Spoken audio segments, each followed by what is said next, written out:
সবচেয়ে বেশি সে মিস করতো এই অফিস এবং এই নিরাপদ সড়কটা এই সংগঠনটাকেই বেশি মিস করতো এবং সবসময় এই জিনিসটাই জিজ্ঞেস করতে চাচ্ছে সংগঠনটা কিভাবে চলতেছে।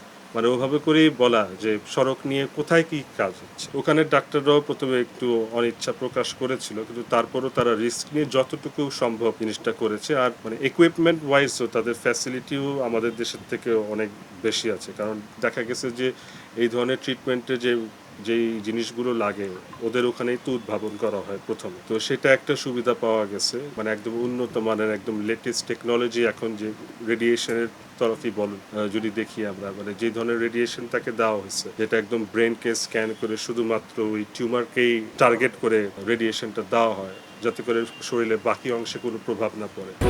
স্ট্রবেরি সুপার ডটেড ও ক্লাসিক ভ্যারিয়েন্টে সেন্সেশন জাগুক শিহরণ। সেটাও মানে তার বয়সটাকে চিন্তা করেও আমরা ওইভাবেই আগেছিলাম, তো ওই সুবিধাগুলো ওখানে পাওয়া গেছে। সবচেয়ে বেশি সে মিস করতো এই অফিস এবং এই নিরাপদ সড়কটা এই সংগঠনটাকেই বেশি মিস করতো এবং তার যে আরও এটাকে মানে মানে নিরাপদ সড়ক বাস্তবায়নের জন্য যে আরও কত কাজ তার করার ছিল ওটাকেই মানে বেশি মিস করছে এবং সবসময় এই জিনিসটাই জিজ্ঞেস করতে চাচ্ছে সংগঠনটা কীভাবে চলতেছে। ওই যে নিরাপদ সড়ক বাস্তবায়ন, এটাই তো তার স্বপ্ন। এই স্বপ্নটাই আগে বাস্তবায়ন হোক, তারপর তো নতুন স্বপ্ন দেখবে।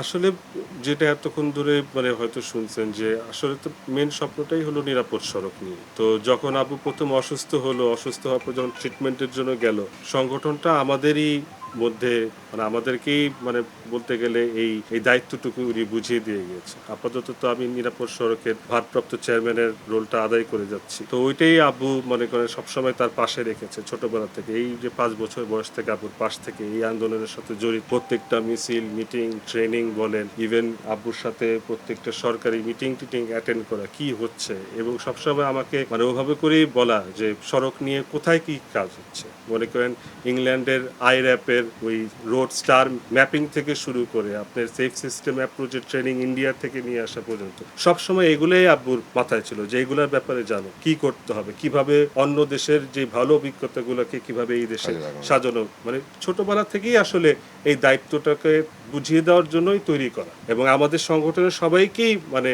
ওভাবে করেই দায়িত্বটাকে বুঝিয়ে দেওয়া, সবসময় সবাইকে পাশে নিয়ে প্ল্যানিং করে আগানো হয়েছে। সেটাই সবসময় মাথায় ছিল যে সে না থাকলেও যেন আমরা যারা এখানে আছি আমরা যেন সে স্বপ্নটাকে পূরণ করার জন্য এগিয়ে নিই।